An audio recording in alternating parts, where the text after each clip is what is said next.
Bismillahirrahmanirrahim. Assalamualaikum warahmatullahi wabarakatuh.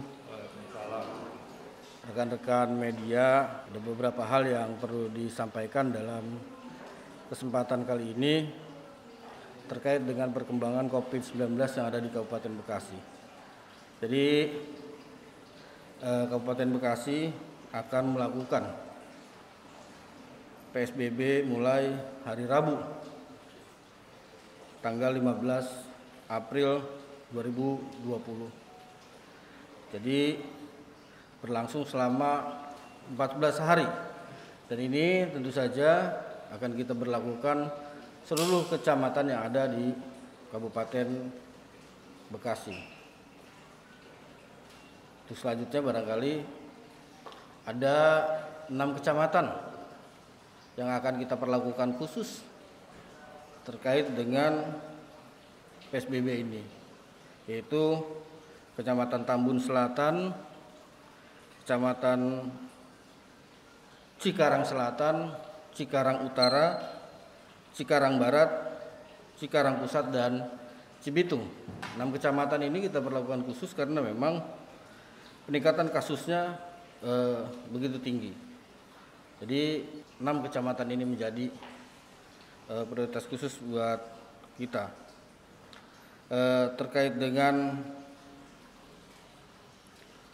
kawasan, tentu saja aktivitas bekerja baik di dalam kawasan industri maupun di luar kawasan industri, tidak terkecuali di perusahaan ini masih kita berlakukan PSBB, kecuali terhadap perusahaan-perusahaan yang memang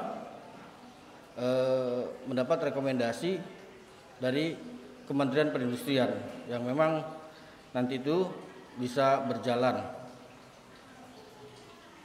atau bisa beroperasi. Dan tentu saja perusahaan atau kawasan industri itu saja harus membentuk satu satuan gugus tugas dari mulai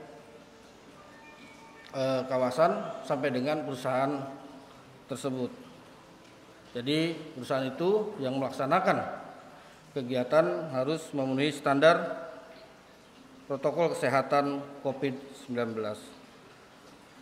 Terhadap pembatasan lainnya, sekolah, tempat ibadah, tempat umum masih sesuai dengan pembatasan sebelumnya. Rekan-rekan media sekalian, barangkali terkait dengan bantuan terhadap masyarakat ini, tentu saja ada beberapa pintu, yaitu melalui dana desa, bansos provinsi, bantuan presiden, kartu prakerja, PKH, dan termasuk bantuan pemerintah kabupaten. Ini tentu saja yang nantinya untuk mengantisipasi gejolak sosial yang ada di masyarakat terhadap pemberlakuan PSBB yang ada di Kabupaten Bekasi. Tadi juga saya sudah mengundang beberapa kecamatan yang intinya ini pendataannya harus sudah dari mulai sosialisasi sampai pendataan hari ini. Dan mudah-mudahan ketika diberlakukan PSBB ini bantuan akan segera terdistribusi. Adapun mengenai pembatasan moda transportasi, ada 12 titik checkpoint yang nantinya akan diisi oleh personil dari Disub, Pol PP, unsur TNI dan Polri, yaitu daerah perbatasan, satu daerah perbatasan Kedung Waringin, Tarumajaya, Sasak Jarang, dan Cibarusah. Terus untuk selanjutnya stasiun Cibitung dan terminal yang ada di Kalijaya, termasuk dengan gerbang tol dan pasar. Itu barangkali terhadap mengenai pembatasan moda transportasi orang dan barang. Dalam pelaksanaan PSBB, mengingat ini menjadi sebuah kewajiban yang harus dilaksanakan seluruh, khususnya bagi warga Kabupaten Bekasi. Maka dari itu saya menghimbau, mari kita sukseskan penerapan PSBB untuk memutus mata rantai penyebaran COVID-19 di Kabupaten Bekasi. Tentu ini semua harus dilakukan oleh semua pihak agar semua yang kita lakukan tidak menjadi sia-sia. Lakukan physical distancing, terapkan pola hidup sehat, mari bersama kita melawan COVID-19. Semoga apa yang kita lakukan tentu saja sebagai bentuk ikhtiar, dan juga kita mohon ridho dari Allah Subhanahu wa taala agar COVID-19 yang ada di Kabupaten Bekasi khususnya ini agar segera kita lewati bersama. Itu saja yang saya dapat sampaikan. Barangkali ada pertanyaan. Yang pertama, ada nggak perlakuan khusus di 6 kecamatan yang masuk di negara tadi satu? Terus yang kedua, apakah pasal karantina kesehatan akan diberlakukan bagi pelanggar PSBB ini? Terima kasih, Pak. Yang pertama terkait dengan kekhususan dari 6 kecamatan, itu tentu saja ada. Ini terkait dengan khususnya dengan bantuan-bantuan, karena memang 6 kecamatan ini memang yang kasusnya agak tinggi, ODP dan PDP-nya juga tentu saja banyak. Ini tentu saja dari segi memberikan bantuan ini akan lebih yang akan membedakan itu. Kalau untuk yang lainnya sebenarnya sama. Tadi mengenai pembatasan seperti sekolah, yang lainnya itu sama. Hanya saja dalam permasalahan terkait dengan bantuan yang akan diberikan, karena memang kasus di 6 kecamatan ini cukup tinggi. Ada lagi? Pasal karantina kesehatan Pak diberlakukan nggak Pak? Oh ya, karantina kesehatan kita memang sudah kita persiapkan, yaitu di Bapelkes dan di Gedung Ki Hajar Dewantara yang selama ini sudah kita persiapkan. Tentu saja dalam waktu dekat ini akan kita pergunakan. Hari ini kita baru tadi mengadakan uji coba atau simulasi terhadap penggunaan fasilitas karantina ODP, karena memang kita juga harus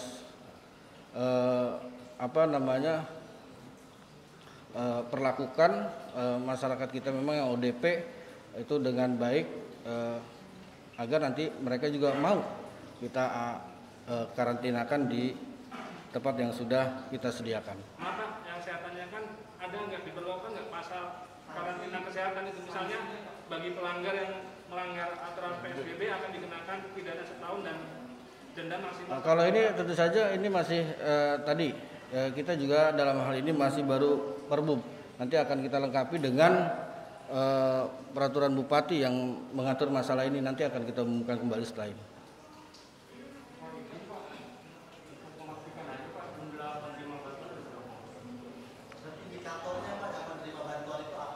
Jumlah yang menerima bantuan itu tadi saya sebutkan ada beberapa. Itu ada dari misalkan bantuan dari presiden. Tentu saja ini ada kriteria-kriterianya, nanti akan disampaikan oleh Dinas Sosial. Termasuk bantuan dari provinsi. Terus termasuk bantuan dana desa. Nah, ini tentu saja dari bantuan-bantuan ini kita harapkan tidak terjadi duplikasi penerima. Makanya semuanya ini akan didata oleh Dinas Sosial. Jadi pada intinya semua masyarakat Kabupaten Bekasi yang memang akan menemukan bantuan, nah ini barangkali ini akan kita upayakan semaksimal mungkin.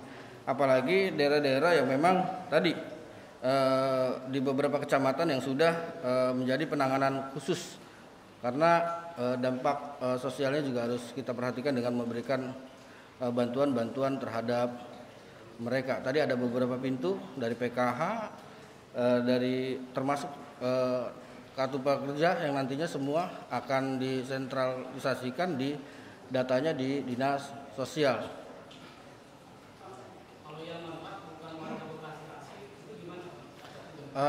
yang kontrak yang namanya masih tinggal di Bekasi itu kita akan berikan bantuan. Kita juga tadi menyiapkan anggaran dari pemerintah daerah. Nanti kita akan memberikan paket sembako yang nanti akan kita berikan. Termasuk rencana membuka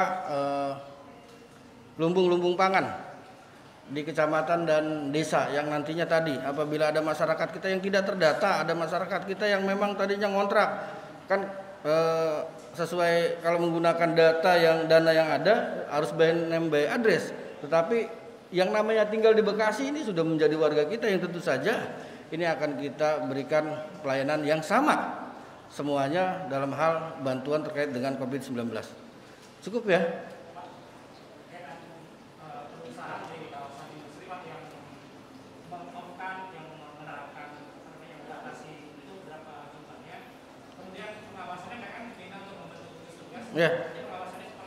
Ya pengawasannya nanti tentu saja tadi saya katakan bahwa para perusahaan ini semua sebetulnya kita berlakukan PSBB kecuali perusahaan-perusahaan yang memang mengajukan ke Kementerian Perindustrian untuk perusahaan ini bisa beroperasi. Nah ini tentu saja silahkan dengan memenuhi ketentuan-ketentuan misalkan protokol kesehatan, terus yang lainnya terkait dengan itu harap dibuat gugus tugas COVID-19 yang nantinya gugus tugas tingkat perusahaan sampai kawasan yang nantinya tentu saja di bawah monitoring gugus tugas Kabupaten Bekasi. Jadi sistem pemberian pendistribusian bantuan ini seperti apa? Sistem pemberian bantuan itu kalau dari provinsi itu kalau tidak salah itu menggunakan pihak pos sebesar 150.000, sisanya itu nanti berupa bantuan sembako.